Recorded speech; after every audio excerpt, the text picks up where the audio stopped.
South Carolina gets its guy in a full circle recruitment as Jackson, Alabama, 4-star quarterback Landon Duckworth, as anticipated, goes with the Gamecocks tonight over his finalists Auburn, over Ole Miss, over Florida State, over several other major offers that he had picked up throughout the recruiting process.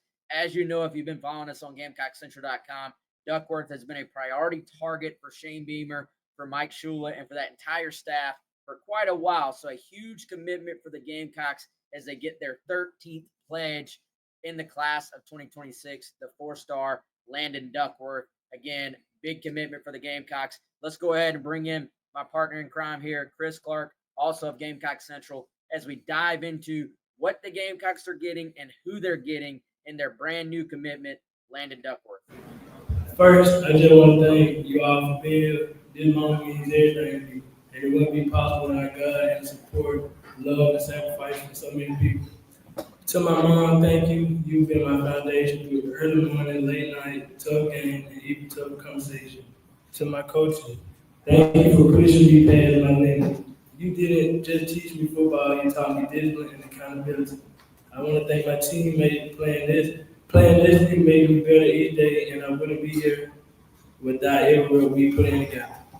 Now, the moment we all here for, after a lot of prayer, thought, long talk, and careful thought, I'm proud of now that I beat the team and I did in football career. The University of South Carolina.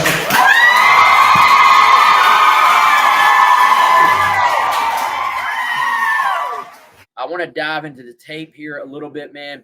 Let people get an idea of just who Duckworth is as a player. You see the big numbers pop up there from his huddle film.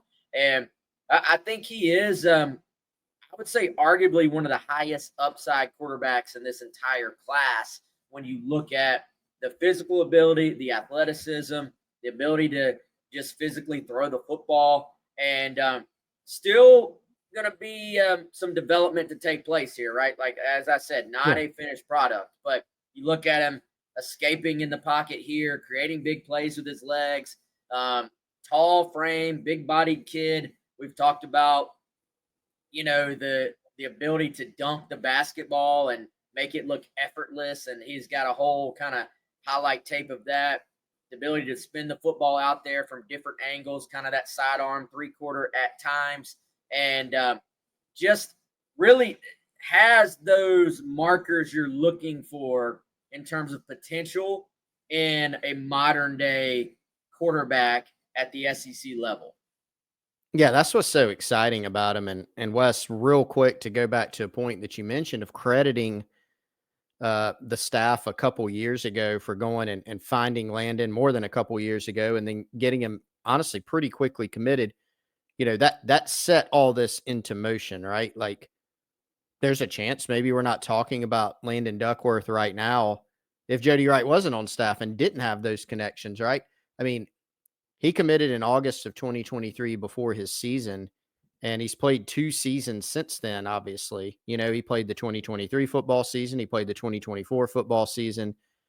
I think he played 4 games as a freshman. You know, he did not put up those video game numbers last year, and you're seeing why on the tape.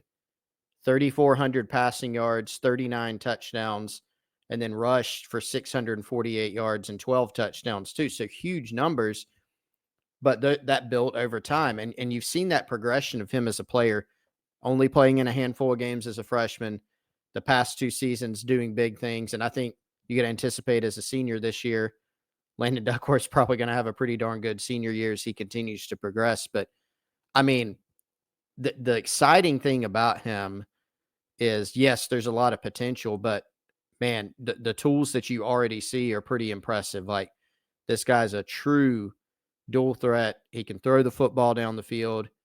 You mentioned being able to throw from different arm angles. So he is a quarterback, right? Like, sometimes you're looking at guys saying, is the arm talent there? You do see it on tape. And you saw the reviews, for those of you that follow recruiting, of Landon Duckworth at the Elite 11. Impress people out there with how he spun the football. But man, it kind of goes to the next level because you're watching him on tape here. we got to set a rule. I think we've already said this, Wes. We're not going to compare people to Lenore Sellers. He's in the same category as a Jadeveon Clowney, I think. But there are some similarities in terms of Duckworth with him, having that open field ability, having speed, being able to escape the pocket, pull a Houdini act.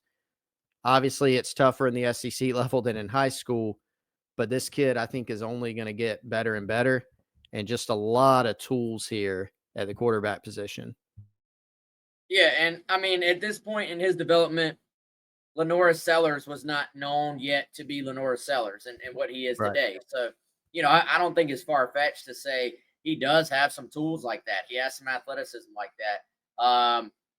Lenoris has continued to progress a lot as a passer since he was this age, since he was in this position. And, in a general sense, even among your blue chip guys, half of the quarterbacks just don't pan out the way you project them to, the way you hope them, you hope that they do if you're recruiting them or coaching them or whatever. So you always kind of have to have that in the back of your mind with a highly recruited quarterback. But what you want to do is recruit as many guys as you can that have the ability, that have the potential, that have the upside.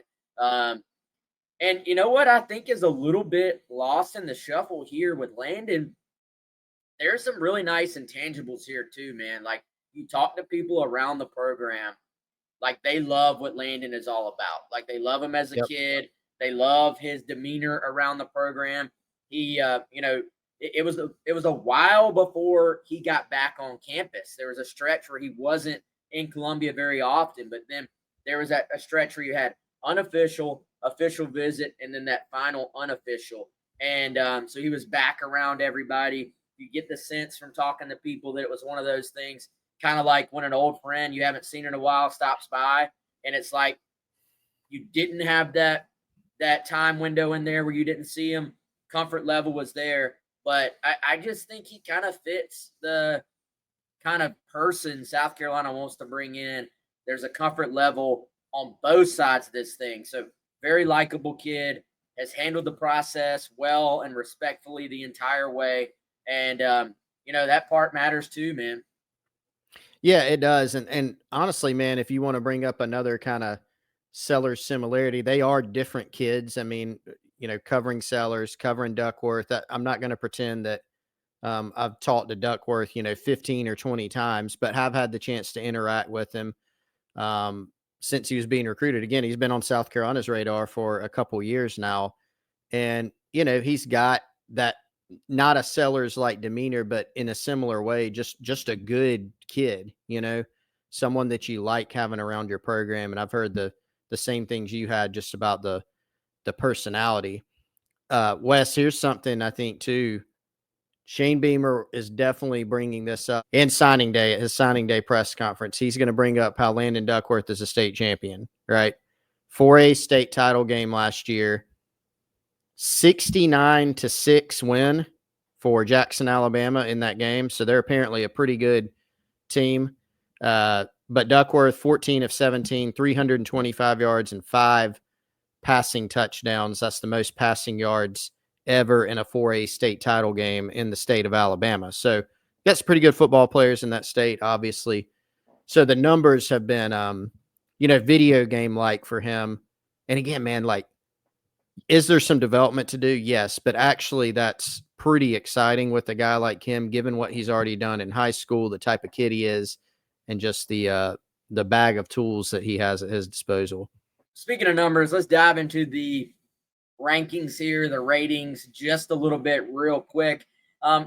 Chris, I would say this is one of those guys where there is a consensus that he is a 4-star guy. There's a consensus across the board, across the recruiting industry, that he is a blue chip prospect. Now, there is, I would say, some differing opinions in terms of just how highly regarded he should be within that 4-star window. Right now, according to the Rivals industry ranking, which is, sort of that average at this point, which took the place of that On3 industry ranking with the purchase of Rivals by On3, number 85 overall prospect in the country and number 8 quarterback in the country. So that kind of gives you an idea of what the recruiting industry as a whole sees him as. You look at the national numbers everywhere from Rivals having him at 118 nationally. 24/7 has him the highest right now, 51 overall in the 2026 class, 178 for ESPN. So everybody agrees that he's a top 180 overall prospect. And then within those quarterback rankings, you have him sixth among QBs. You have him sixth among QBs, again, with 24/7. So both ESPN and 24/7. And then 10th among quarterbacks with Rivals. Does ESPN still separate them between dual threat and pro style? Because I'm wondering how he's 178 overall on ESPN, but still top 6 at QB. Yeah, I actually think they do. Let me double check that for us real quick. Yeah, so they have a pocket passer. I'm looking at their 2026 rankings. They have their pocket passer rankings and then their dual threat rankings. So they do indeed still split them. Yep. Yep. So that's why that is. So number 6, dual threat quarterback. The other guys have done away with that, which I kind of like, man. I think quarterback is a quarterback. I think that way of doing it is a little bit outdated, but so there you have it. Obviously, Chris, a 4-star guy among all the services. Just slight disagreements on just how highly rated he should be within that designation. And man, I think frankly, if you zoom out, obviously, if you're a Gamecock fan watching this, or you know Landon, hey, we want him as high as possible. But ultimately, those things, when you really start diving into it, it's going to shake out in the next 4 years. Like it's not really you're just, I think, splitting hairs at this point. The real thing is he's a 4-star guy, and everybody agrees on that. Yeah, and I mean, man, go back and look at where Sellers was ranked. On 3, I think, had him highest in the industry, but he was number 95. Number 95 overall in the country. That's not far off from where Rivals has them now. And real quick for those listening, why are you going back and forth between those? Since On 3 purchased Rivals, On 3 is now not doing rankings. The team at On 3 that did rankings, Charles Power, Cody Belair, they're now just doing Rivals rankings, right? So if you go back on like Lenore Sellers' profile, you're going to see an On 3 ranking, a Rivals ranking, a 24/7, an ESPN, all 4, and then the Rivals industry ranking.